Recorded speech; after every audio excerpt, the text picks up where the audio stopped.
Hi, welcome to our class, Economics 1 or General Economics with Taxation and Agrarian Reform. So, this is the first part of our topic, um, the essence of economics. This is an introduction part. And at the end of this part, we should be able to define economics, know the factors of productions, what are the needs and the wants, and the scope of economics. You may be wondering why we need to study economics. The answer is actually very simple. We use it every day. So we often hear news reports on fuel prices going up and down. We have encountered transport strikes where drivers demand for a rollback on gasoline prices or a fare increase. So, na yung mga rally to roll back the prices and also to increase. If we cannot roll back the price, to increase the pamasahe so that they will be able to cope up with the increasing price. In our daily trip to work or school, we also experience heavy traffic, especially those who are living in metro cities like Metro Manila, Metro Davao, Metro Cebu. We might think that the roads are not wide enough, or there are just too many vehicles, too many cars on the streets. We also regularly go to our grocery stores to shop for our daily needs. And there are times when we observe several items on sale and we feel that, these items are nearing their expiration, maybe. Or the store have bought so many of the stocks that they overstocked and they have to put them on sale. So it is very difficult to ignore this because these are our daily experiences and we cannot deny their relationship to economics. It is possible actually that it is possible that there is an increase in fuel prices as a result or consequence of an oil price increase in the world market. So if the world market prices changes, the prices locally will also change. There's a domino effect. Heavy traffic is a result of unregulated increase in the volume of vehicles and the government's insufficient resources to finance the construction of new roads. So there, especially in like big cities, metro cities, um, there are families that own more vehicles, right? So, especially pag dato ka, murag, every member of your family has a car. Hindi lang isa, minsan more than one because there's a color coding, no? So there are, if your plate number ends in odd or even number, so there are days that you cannot take it out. So there are families, especially katong mga dato yun, they buy more than one car so that they can go out every day regardless or even if they're kanang maigo sila sa odd even number coding. So it's also possible that the another one is the sale. It's also possible nga naka-sale siya but it's actually being leveled off by new products that are on regular prices. So does not mean that expired na sila or whatever, but they are being leveled off. So dili pod malugi ang tindahan even if nag-sale siya because naa may mubawi sa iya. And that's all part of economics. So that's why it is very important and it is not a waste of time to learn economics. Right? So let's go into the term economics. So what is economics? Economics is a social science essential for managing scarce resources to satisfy unlimited human wants and needs. So pag mingon tag scarce meaning daginuton, gamay, limited, mo na siya. And But our wants or atong kinahanglan o atong mga gusto are unlimited. So, mao na siya economics. Ang economics daw will manage. It is the science that manage kung unsaon pag-match kadtong limited nga resources versus our unlimited needs and wants. So in economics, resources are called factors of production. So, pag minutag resources, economics factors or production na siya. These factors are generally classified as land, labor, capital, and entrepreneurship. That these factors contribute to the production of people's varying needs and wants. So, iba-iba ang atong needs and wants. So, these factors are contributing to the production of those needs and wants.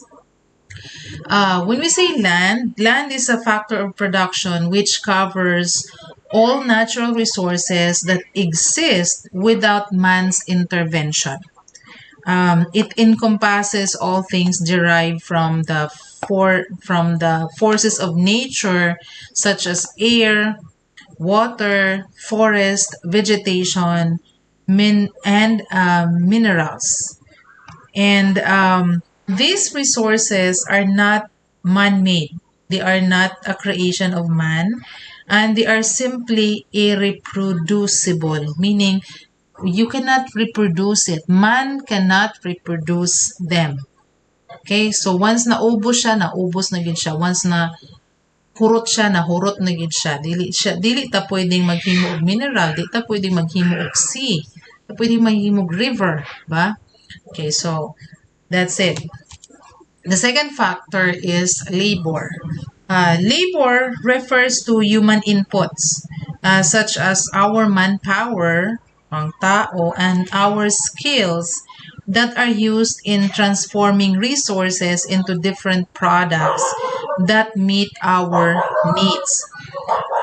Another factor is the capital. Capital is the man-made factor of production used to create another product. Examples of capital resources are the machinery and equipment commonly used in manufacturing companies. So, these are now the machines that we use. So, from the resources na ay tao, which is the labor, and then na ay mga equipment, machineries na ginagamit to produce a product. The last one is the entrepreneurship. Entrepreneurship is the one integrating the land, the labor, and capital, so we will be able to create new products to meet our needs. So these four factors of production are limited or scarce. That is, they are either improperly allocated or na-allocate sila dili maayo pagka-allocate, or they are limited. It does not mean that we cannot produce much. So, dili siya pasabot nga dili ta makahimo. Rather, ang atong wants and ang atong needs are only met relative to the availability of these various resources. The nature of land, labor, capital, and entrepreneurship consequently makes the existence of scarcity, on top of our unlimited wants and needs, a universal and perpetual phenomenon. So, continuously nag-evolve siya, and then that will produce our needs. So we will talk about needs and wants. What are the needs? Needs are the things that we cannot live without. So examples of these needs are water, food, and shelter, which are all essential for our survival. There is no life without food or water. On the other hand, wants are the non-essential things we can live without. To further understand the two concepts, we will consider man's need for water. So we all need water, right? Water is very essential for our survival. Yet, we may wish to have a soft drinks if we could afford it. Okay, so there's an alternative. There's water, which is free sakaron. But there's soda. So if you cannot buy soda, or you cannot buy soft drinks, then you can go to water.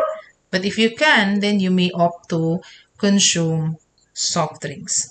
So man can live even without soda drinks, but definitely not without water. Right? So that's the difference of the needs and the wants. Now, there are factors that will affect our unlimited wants. Right? So the first factor is an increase in population. Increase in population does not mean that we have expanded consumption due to increase in the birth rate or daghan ni panganak, but also an increase in population of a particular market segment. So, particular segment sa market nga na-increase. An example is the outbreak of COVID. So, this incident not only heightened the number of people who were sick and needed additional medical attention, medicine, the face masks, the face shields, the PPEs, but also it required more vaccines for those who wanted to protect themselves from the said virus. So, wala ni-increase ang population but ni-increase because of a certain outbreak. Okay, so ni-increase ang nanginahanglan o medicine o vaccine, face shield. So, mo na siya naka-apekto sa atong human wants. The second factor is changing tastes and preferences, while the third is an increased income. So, ako lang siyang i-join because changing tastes and preferences and increase in income are they can be explained in one scenario. So, for example, when a person receives additional income, his or her consumption pattern may also change. Okay, so pag nag-increase imong income, ang imong taste, ang imong preferences may also change. One, it may raise the consumption per se. So it may increase your consumption. So from 1 kilo of manok to 2 kilos of manok na siya because your income increased. Another way is the preference of the individual might change. Kung imong preference, sa imong gusto. So instead of isda, mas gusto na nimo ang karne. Okay, so you might select a product with a better quality. No, so from the ukay-ukay ito na ka sa branded. Ano siya? Increase in income and change in preferences. Lastly, one-time speculations of consumers make human wants unlimited. So there's an speculations. So for example, when advertisements of herbal medicines came out, consumers or us, we speculated that these types of alternatives are better, will have better effects than the Western medicine. So therefore, because it's speculated that it's better, therefore our wants shifted to the herbal medicines. That's because it was advertised, there's a speculation, or also another example, if there's an speculation that next month the price of rice will double.